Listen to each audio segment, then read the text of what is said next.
Morning, students. How are you? I think you will be fine and doing well. I welcome you in our HTML class. In previous class, I explained you how to create a web page, how to write its source code, and how to display it. We write the source code of an HTML document in Notepad, and we see its results in our browser. So this is a document in a notepad I have typed here, and I will tell you that what are the tags used in it and what is their function. First of all, this HTML tag tells the browser that it is the beginning of the source code of an HTML document. Every HTML document contains two parts, head part and body part. The 80% of the document or web page is contained by the body tag.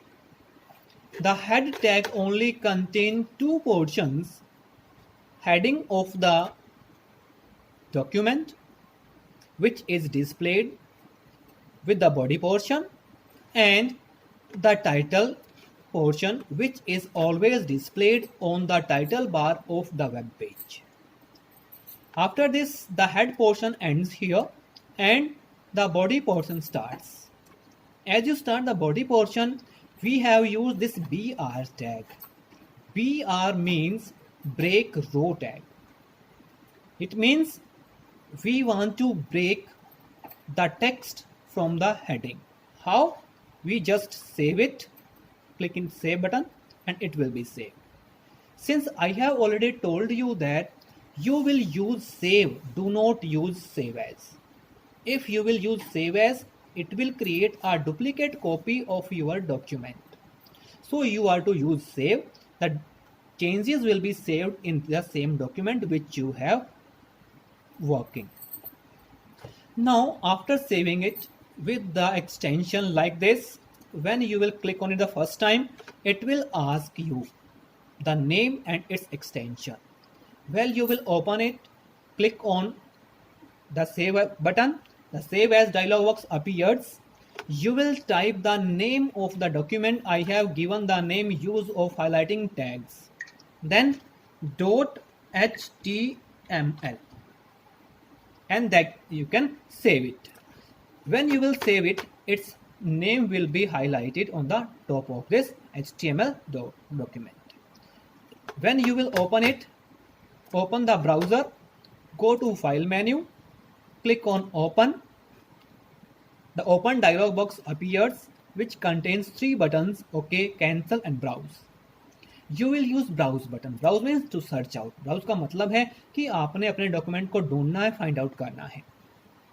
तो ये हमारा पड़ा हुआ document के अंदर use of highlighting tags वाला जो हमने बनाया था, double click on it. The location of the document will appear in the open box.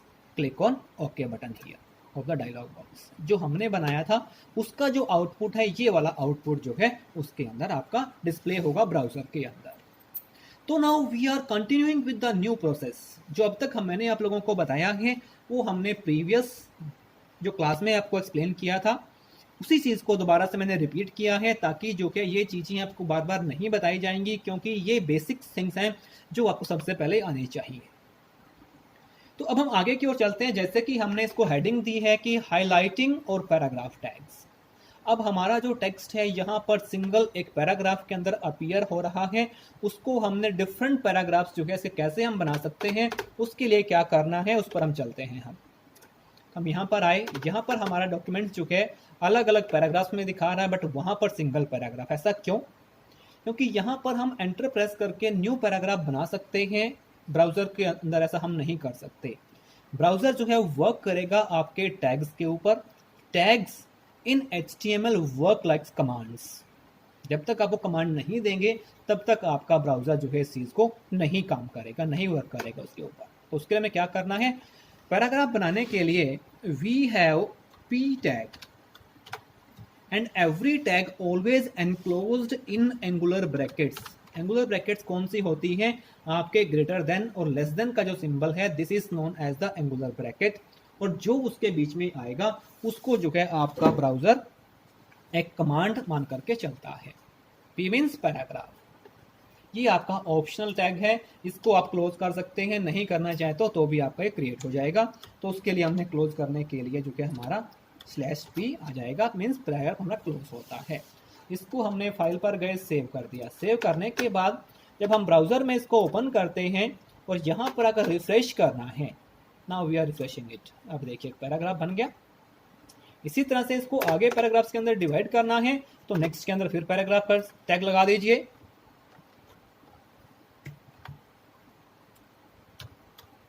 This is p tag once again and I have stopped it here और close here। यहाँ पर गए, save किया। सेव करने के बाद हम यहाँ पर रिफ्रेश करते हैं। जब तक रिफ्रेश नहीं करेंगे तब तक चेंज रिजल्ट आपके सामने नहीं आएंगे। तो now you have 3 paragraphs in it. 3 paragraphs आपके पास आ चुके हैं और इनको जो है आप लोग डिवाइड करके दिखा सकते हैं। आगे डिवाइड करना चाहे आगे पैराग्राफ टैग लगा सकते हैं, नहीं लगाएंगे तो जो रिमेनिंग टेक्स्ट है यहाँ के बाद वो एक ही पैराग्राफ के अंदर आएगा। ये था आपका पैराग्राफ टैग। और अब हम चल रहे हैं highlighting tags. Highlighting tag means कुछ टैग्स हमारे पास ऐसे होते हैं जो कि हमारे टेक्स्ट को हाईलाइट करने के काम आते हैं। जैसे हम बुक के अंदर या नोटबुक के अंदर किसी को हाईलाइट करना चाहें, उसको रिकलर कर देते हैं। तो इसके अंदर हम क्या करते हैं, उसको हाईलाइट करने के लिए इसको डार्क कर सकते हैं, उसको इटैलिक्स कर सकते हैं, मीन्स टिल्ट कर सकते हैं थोड़ा सा, और उसको अंडरलाइन कर सकते हैं। कैसे करना है उसके लिए देखिएगा। अगर आपने डार्क करना है, that is known as bold. B tag is used for it. यहां पर हमने बी टैग, बी को एंगुलर ब्रैकेट में लिखा और ये हमारे टेक्स्ट को जो है बोल्ड कर देगा। B tag is used for bold the text, I tag is used for italics the text, and U tag is used to underline the text. All these 3 tags are container tags which will start and which we also to close them. तो उसके लिए close करने के लिए क्या है, same वही procedure है, /b लगा दीजिए, ये क्लोज हो जाएगा। कैसे फंक्शन करता है, इसका आउटपुट क्या होगा वो देखिएगा। यहाँ पर गए, फाइल मेन्यू के ऊपर सेव किया, इंटरनेट एक्सप्लोरर को ओपन किया और इसको रिफ्रेश कर दिया हमने। ये देखिएगा टेक्स्ट आपका बोल्ड हो गया, मीन्स डार्क हो गया। नेक्स्ट जो टैग मैं आपको बताता हूँ वो नेक्स्ट पैराग्राफ के ऊपर हमने लगाना है। उसके लिए हम यूज करते हैं I. I means to make the text tilted और इटैलिक्स। ये हमने आई टैग लगा दिया यहाँ पर। इसको हम सेव करते हैं, फाइल में गए, सेव पर क्लिक किया। सेव एज को नहीं क्लिक करना आप लोगों ने। यहाँ पर आए, अब क्या करेंगे, वी विल रिफ्रेश इट। हमने रिफ्रेश किया तो टेक्स्ट आपका टिल्टेड हो गया है यहाँ पर। उसके बाद हमारा बचा है अंडरलाइन टैग। अंडरलाइन टैग के लिए हमने क्या करना है, उसके लिए जो है हम यूज करते हैं यहाँ पर आई टैग, जो कि हमने यूज करना है इटैलिक्स के लिए, और अंडरलाइन के लिए U tag, we will use U tag. और यहाँ पर जो कि मैं यहाँ पर यू टैग को जो है क्लोज कर रहा हूँ। And now what we will do, click on file, save, और maximise the browser, refresh it and the result will be displayed here. अब ये देखिएगा, जो हमने फर्स्ट पैराग्राफ बनाया था उसको हमने बोल्ड किया है, सेकंड बनाया था उसको इटैलिक्स किया है, जो थर्ड हमारा पैराग्राफ है वो हाफ टेक्स्ट को जो है हमने उसका जो हाफ टेक्स्ट है उसको अंडरलाइन किया है, बाकी को हमने अंडरलाइन नहीं किया है। वो क्यों? Since you know very well which text will be enclosed in between the starting and closing tags, it will be affected, other text will not be affected from them। क्योंकि हमने जो है, जो हमारे टैग्स हैं, जो स्टार्टिंग और closing text के बीच में, क्लोजिंग टेक्स्ट उसके बीच में आएगा, उसी के ऊपर एक्शन होगा, दूसरे के ऊपर जो है एक्शन नहीं होगा। तो हमारा जो उसके बाद नेक्स्ट टेक्स्ट है, जैसे you can play the games, means इसके आगे जो है हमने ना तो इसका पैराग्राफ बनाया है, ना ही इसके ऊपर कोई टैग लगाया है, इसलिए जो है ये अनइफेक्टेड टेक्स्ट पड़ा हुआ है, सिंगल उसी पैराग्राफ के अंदर मर्ज हो गया है, जो हमारा पैराग्राफ नंबर 3 था। अगर इसको भी अलग करना है, अलग से देखना है, तो हम इसके लिए भी एक नया पैराग्राफ जो है हम स्टार्ट कर देते हैं यहाँ से।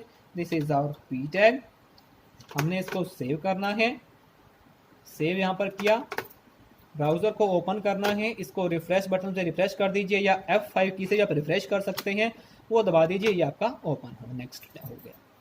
अब जो हमारा ये है, पहले तो पी टैग का हमने यूज़ किया अलग अलग पैराग्राफ बनाने के लिए।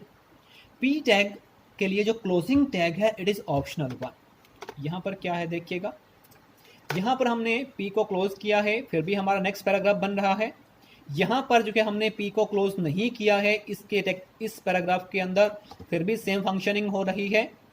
ऊपर दो में जो कि हमने इसको क्लोज करके दिखाया है, it is working as same as well as in the next two paragraph. इनमें जो कि हमने पी टैग को कहीं भी क्लोज नहीं किया हुआ है, बट फंक्शनिंग सेम है, that is why it is known as the optional closing tag. P tag को आप लोग ऑप्शनल क्लोजिंग टैग कह सकते हैं। बट अगर आप बात कर रहे हैं बी, आई और यू टैग की, उसको क्लोज करना जरूरी है। अगर मैं दिखा देता हूं, सपोज करिए मैंने यहां से इस बी टैग को क्लोज हटा दिया है, what will happen after it.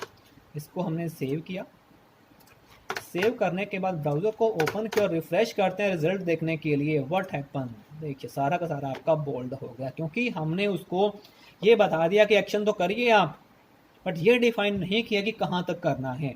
तो उसने जो है अपना एक्शन स्टार्ट कर दिया, इनफाइनाइट एक्शन। जब तक आप इसको क्लोज नहीं करेंगे, जो भी टेक्स्ट आप लोग टाइप करेंगे वो सारा बोल्ड में ही आता जाएगा। अगर आप यहाँ ला करके इसको फिर क्लोज कर देते हैं तो इसका एक्शन जो है वहीं पर क्लोज हो जाएगा जहाँ पर आप लोग क्लोजिंग टैग लगा रहे हैं। तो हमने सेव किया, दोबारा हम इसके अंदर आ रहे हैं और इसको यहाँ से रिफ्रेश कर दीजिए, तो ये देखिए जहाँ पर क्लोज किया था उसका एक्शन जो है वहीं तक रहता है।